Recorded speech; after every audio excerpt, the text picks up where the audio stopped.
Okay, welcome. Today I'd like to offer some reflections about Boris Johnson. I want to talk a little bit about narcissism and trauma.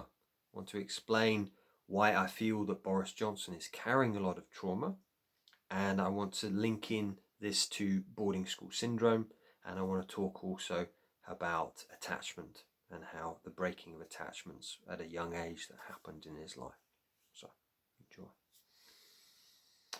Okay, so last week Boris Johnson was forced to resign from his position as a Member of Parliament, and obviously he was forced to resign from his position as Prime Minister last year as well. So what I'd love for us to do today, what I want to do, is I want to draw on a lot of the work of Nick Duffell and his book Wounded Leaders, but I also want to speak a bit about trauma and recovery, the psychiatrist Dr. Judith Herman, and also drawing in some other aspects about narcissism. So first of all, I want to just read out from here this was written in 2014, but he's talking about, Nick Duffell's talking about this documentary which was made in March 2013. It says, Boris Johnson, at the time widely tipped to become Conservative leader and perhaps Prime Minister one day, was described by Conrad Black, who employed Johnson when Black was proprietor of the Telegraph, as a sly fox disguised as a teddy bear. In the same programme, Lord Sebastian Coe, who worked with Johnson on the London Olympics, observed his strategic personality at work, close hand, saying there was not a moment of his day that is not choreographed. So,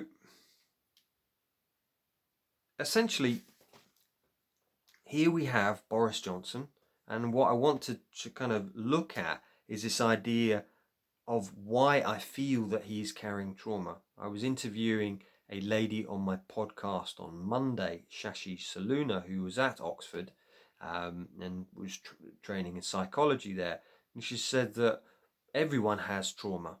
Everyone has, but it's just differing levels. And I just want to explain why I feel that Boris Johnson is carrying trauma.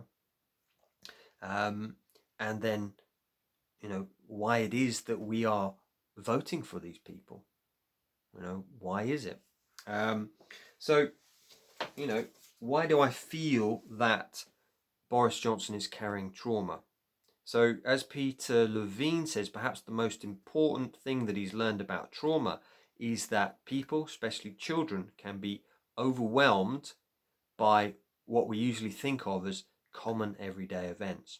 So at the age of 11, Boris Johnson is sent off to boarding school. And as Joy Schaverien, who is one of the leading authors of boarding school syndrome, she says, the premise is that going to boarding school at a young age may inflict emotional injuries with lasting psychological consequences. Research over the intervening years has led to a developing an understanding of this enduring harm as presented in adult psychotherapy patients. And she talks about this ABCD of boarding school syndrome. Abandonment, so at age 11, Boris Johnson is abandoned. He's left in this institution for up to 9 months at a time of the year. Okay? And he's left, and I don't know the exact figures. He went to Ashdown House and then went on to Eton. But I do know that there was sexual abuse. One of his teachers was arrested. He's now out of prison, the teacher. So he talks about this. She talks about this idea of ABC. So abandonment, B, bereavement, the homesickness. C is captivity. You can't escape from boarding school. You can't leave. And then the D, we learn to dissociate. So, linking that in, so seeing this as a trauma, you've got the work of Jennifer Freyd. And Jennifer Freyd proposed the idea that betrayal is the key element that makes an experience become traumatic, especially in childhood. As Nick Duffell points out in on page 108 of Wounded Leaders, saying that betrayal is another of the great unrecognised but cherished blood sports in British boarding life. I'm not saying the British are by nature perfidious, but a boarding child has certainly been steeped in betrayal. First he gets betrayed by his parents, dumped away from home in an institution for what are apparently going to be the best years of our life. Then he gets betrayed by the boarder's double bind, which goes like this: if they love me, why do they send me away? And if it is so important to them and I don't like it, there must be something wrong with me. So for me, this is why Boris Johnson is carrying this trauma, is from his boarding school experience. And I think this is really important to note that, okay, his experience growing up, the separation, living on his own, having to fend for himself, it's all about me, has created this personality. And Nick Duffell calls it the strategic survival personality, which is basically 3 elements. It's either complier, the rebel, or the crushed. I see Boris Johnson as both the complier, but also the rebel as well. He will toe the line to a certain degree, but, basically doing his own thing. So yeah, that's around betrayal. So that's why I feel, as Jennifer Freyd, who is PhD, and it's quoted in Annabelle Gonzalez, the psychiatrist's book, saying that, this is what makes betrayal, is what makes an experience become traumatic. I want to talk a little bit about narcissism. So Richard Grannon, who's written this book called The Cult of One, he says the formation of narcissistic personality disorder usually takes place between polarities in which the child is simultaneously told they are bad and useless. Again, so what Nick Duffell's just said here: if they love me, why do they send me away? And if I don't like it, and and it means so much, then that must mean there's something wrong with us, So simultaneously told they're bad and useless, and that they are wonderful and gifted as long as they perform a function, one that is often inappropriately adult for a child, that benefits the hunger for narcissistic supply the parents feel. So if you notice with Boris Johnson, and I've heard people who've been to school with him, he learnt at a very young age. I've heard of people who were at Eton with him saying they used to see him on the street of Windsor performing, and they had to have a crowd of people around him. And it's like, so this is what he's learned. He's learned to perform. This is his strategic survival personality. This is not the true him. So, Richard Grannon goes on to say, in my experience, whilst childhood had left me feeling worthless and self-blaming, there were moments when my parents heaped praise on me.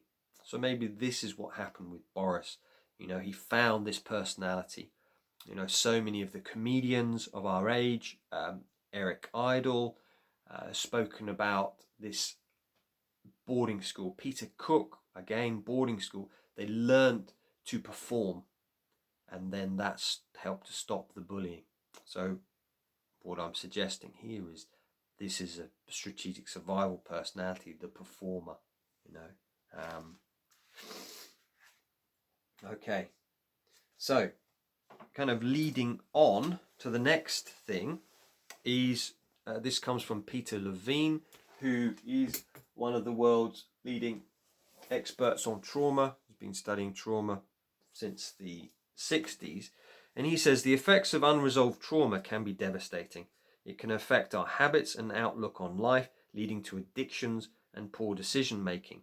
Again, Nick Duffell in his book, Wounded Leaders, says that, I think it's Michael Goldfarb, who points out that over the years, the Conservatives have consistently made poor decisions.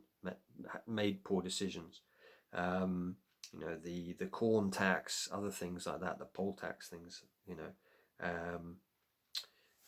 goes on to say it can take a toll on our family life and interpersonal relationships.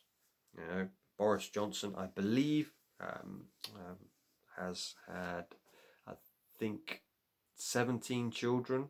So it's like that interpersonal relation, that struggle there. He then goes on to say it can trigger real physical pain, symptoms and disease, and it can lead to a range of self-destructive behaviours. This is the effects of unresolved trauma, lead to self-destructive behaviours. And I see that when I see Boris Johnson. The other thing here is, and this kind of brings up in Richard Grannon's work, is why do we vote for him? Why do we put these people in positions of power? And I think this comes down to the psychology of the UK, certainly, is we've been taught if we've not had that type of education, one, we put them onto pedestals, they're amazing. But there's also that there's something wrong with us. We're less than. Nick Duffell talks about in his book this idea that the working class in the UK is really seen as cringe, there's something wrong with them. They're really bad. Whereas going into other places in Europe, he's found that there isn't that psychological projection that there's something wrong with us. So why do we vote for him? Also, Richard Grannon talks about codependence, is that we somehow need these people. And I guess the solution is that we start to, put boundaries down for ourselves, work out what we do want, and to be more aware when we vote for a Rishi Sunak, a David Cameron, a Boris Johnson who've been to boarding school, they've been affected by this trauma, that there are going to be hidden sides, that they are carrying. The narcissism, the trauma, and therefore we need to be more aware of who we are voting in. Another thing I wanted to just read out was Judith Herman's. She's one of the leading psychiatrists who wrote this book in the 90s, and this has been basically a Bible for trauma. She says, repeated trauma in adult life erodes the structure of the personality already formed, but repeated trauma in childhood forms and deforms the personality. The child trapped in an abusive environment is faced with formidable tasks of adaptation. See, this is what Boris Johnson's done. He's adapted. She must find a way to preserve a sense of trust in people who are untrustworthy, sexual abusers in his school, safety in a situation that is unsafe, control in a situation that is terrifyingly unpredictable, power in a situation of helplessness. Unable to care for or protect herself, she must compensate for the failures of adult care and protection with the only means at her disposal, an immature system of psychological defenses. This, for me, this paragraph really outlines Boris Johnson to a T. She goes on to say, the pathological environment of childhood abuse forces the development of extraordinary capacities, both creative and destructive. It fosters the development of abnormal states of consciousness in which the ordinary relations of body and mind, reality and imagination, knowledge and memory no longer hold.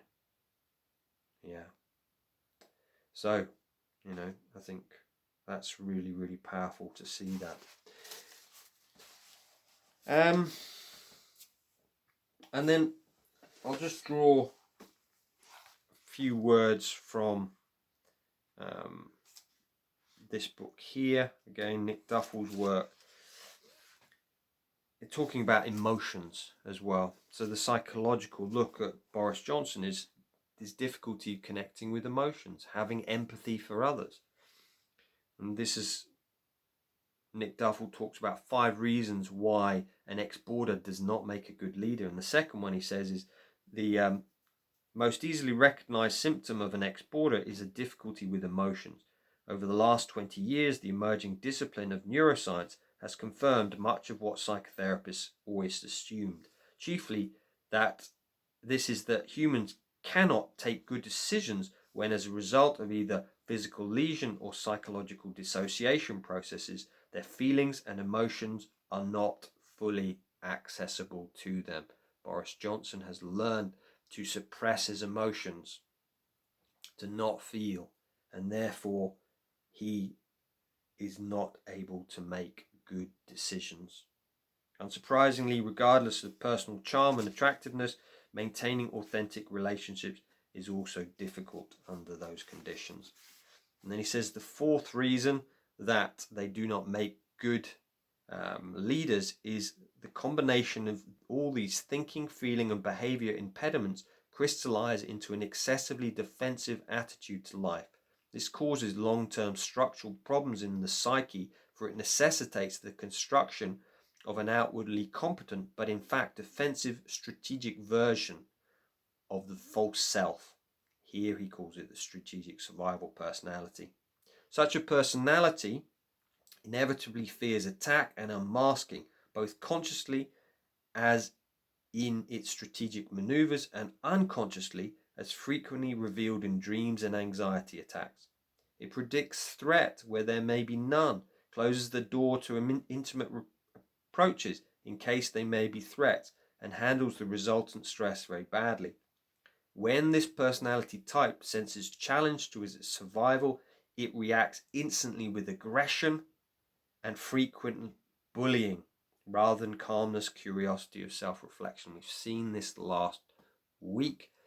Boris is, it's all you, kangaroo court. So he's blaming everybody else. He's putting it onto them, And because this personality type is the forerunner of what I call the entitlement brain, Nick Duffell says, it cannot conceive that it might be a problem within itself. He can't look within himself, Boris Johnson, to go, oh, you know what? What's it within me? No. Clearly politics can be an attractive arena for such personalities. Yeah. So I think this is really, really key. So this is a longer video today, but essentially what's the solutions here? For me, for Boris Johnson himself, it's like, great. As Nick Duffell goes on to say, it's like learning to become more heart-centered, doing some psychotherapy, doing some inner work, talking about his boarding school experiences, his upbringing, bringing it from shadow into light, and what can we do as members of the public is like, see when someone is like that, this strategic survival personality, to see, actually, what type of person do I want as a leader? To be more discerning. But we can choose. We can step into our sovereignty and go, actually, I want this type of leader. So yeah, just some ideas here. And I think it's very, very interesting. So got my podcast coming live on Friday, talking with Shashi Saluna, talking about trauma and relationships, which links into this subject as well. And then I will be speaking to Richard Grannon, who wrote this book in July as well, the end of July. So looking forward to speaking to him. As always, any reflections, questions, please do let me know.